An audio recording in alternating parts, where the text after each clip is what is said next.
Welcome to this lesson on transportation, site preparation, and installation in modular construction. In this chapter, we move to the field-facing side of modular delivery. This is the point where factory-built modules leave a controlled production environment and enter the real-world conditions of public roads, project sites, crane operations, weather exposure, and final building connections. A modular project succeeds only when two streams of work come together at the right time: the production of the modules in the factory and the preparation of the site in the field. Unlike conventional construction, where materials typically arrive in smaller quantities and are assembled over time, modular construction delivers large, finished three-dimensional units to the site.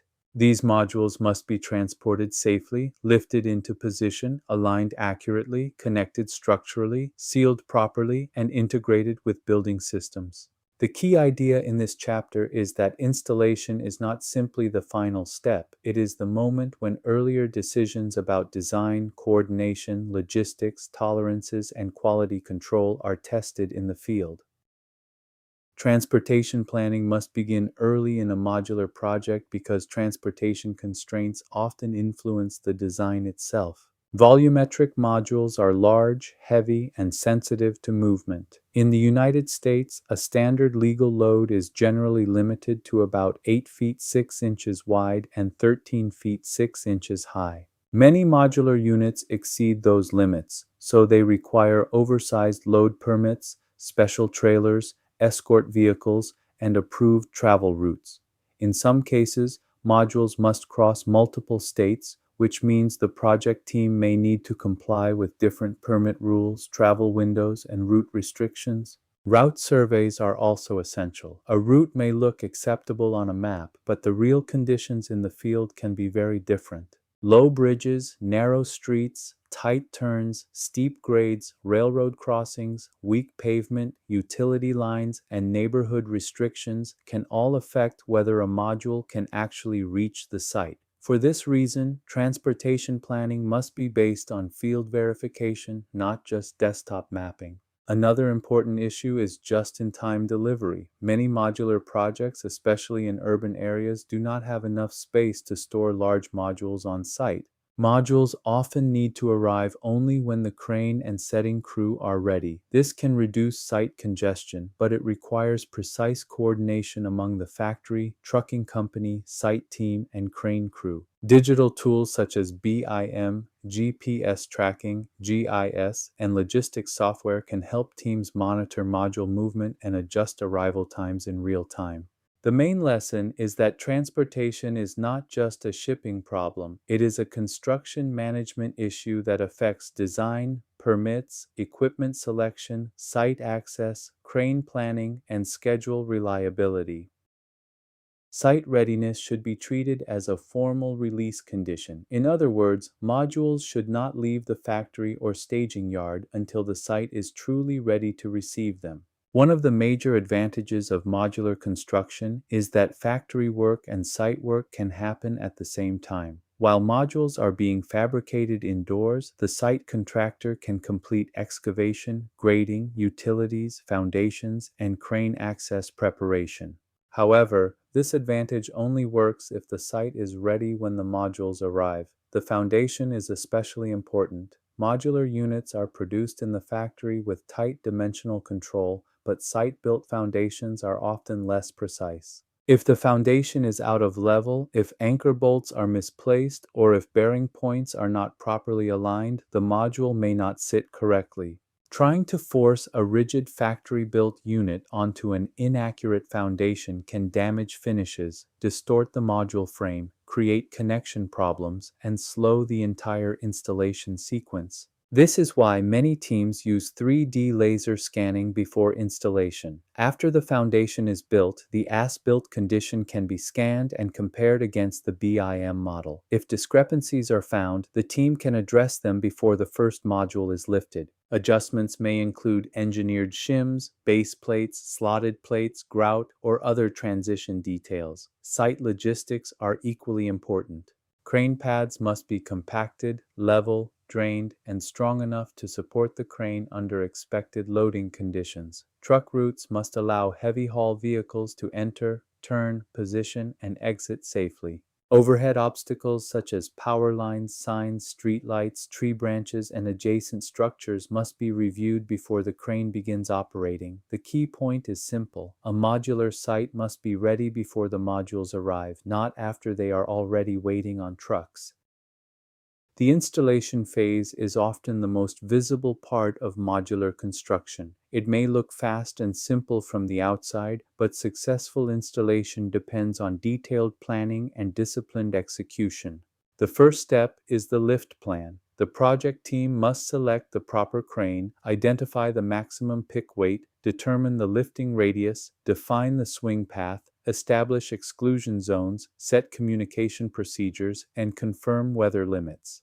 For many projects, 4D BIM and 3D visualization can be used to rehearse the crane operation before the actual lift. These tools help the team identify possible conflicts with nearby buildings, utility lines, truck positions, or crane boom movement. However, digital simulation does not replace engineered lift calculations or qualified rigging supervision. The second step is proper rigging. Volumetric modules should not be lifted like simple bundles of material. They are large, hollow, finished building units, and angled crane cables can damage roofs, walls, corners, or interior finishes. Spreader beams and lifting frames help solve this problem by transferring lifting forces into engineered pick points. This protects the module and helps maintain stability during the lift. The third step is alignment and connection. As the module is lowered into place, the setting crew uses guide pins, cones, slotted brackets, or alignment plates to position it accurately.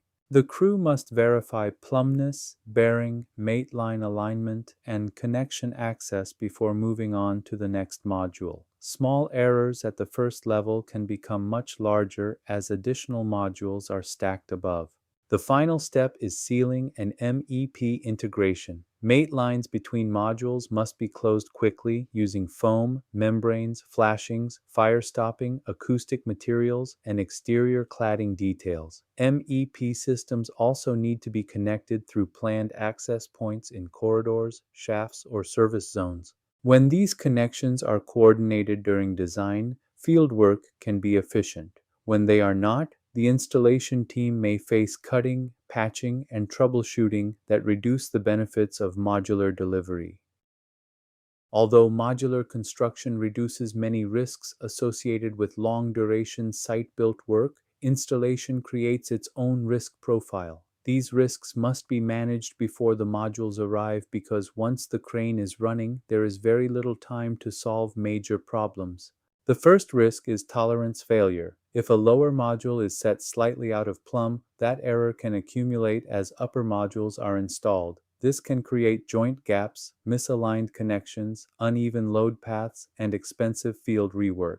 In severe cases, crews may need to open finished modules, remove interior finishes, and modify structural connection details. The second risk is moisture intrusion. Modules are often delivered with interior finishes, insulation, drywall, electrical systems, and other sensitive components already installed. During installation, there is a short but critical period between removing factory protection and completing the final roof, facade, and mate line seals. If rain or snow enters double walls, floor cassettes, or concealed cavities, the moisture may be difficult to remove. This can lead to mold, damaged insulation, swollen finishes, and costly repairs. Temporary roofing, rapid sealing, weather monitoring, moisture documentation, and dehumidification should be part of the installation plan. The third risk is hoisting safety. Large modules moving overhead create struck-by and crushed-by hazards.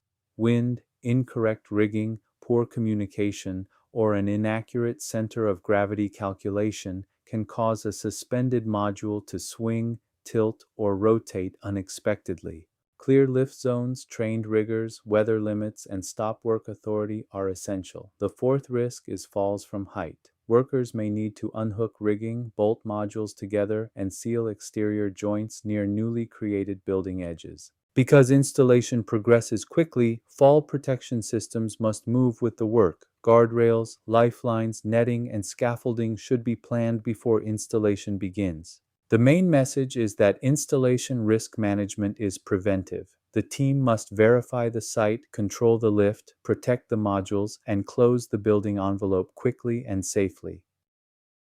The 461 Dean Street project, also known as the B2 Tower in Brooklyn, New York, provides an important lesson about tolerance management in modular construction.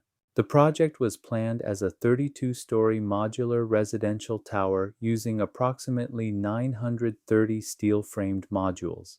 The concept was ambitious. Fabricate the modules in a nearby factory and stack them on a site-built podium and structural core. However, the project experienced major delays and disputes when factory-precise modules had to interface with less precise site-built conditions. In conventional construction, small deviations can often be absorbed in the field through cutting, shimming, or adjustment as work progresses. But modular construction leaves much less room for field correction because the units arrive with many finishes and systems already installed. At 461 Dean Street, some modules did not seat properly. Tolerance discrepancies, module movement during transportation, and accumulated alignment problems slowed the crane sequence and required time-consuming field rework.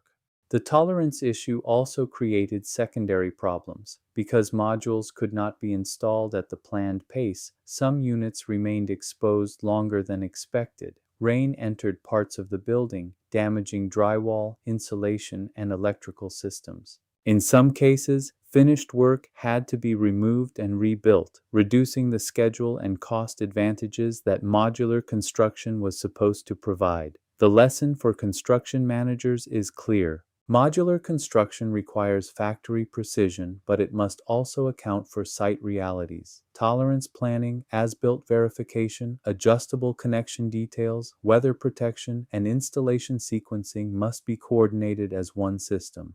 Before modules are shipped, the construction manager must confirm that the site can receive them, the crane can set them, and the project team can connect and close them without delay.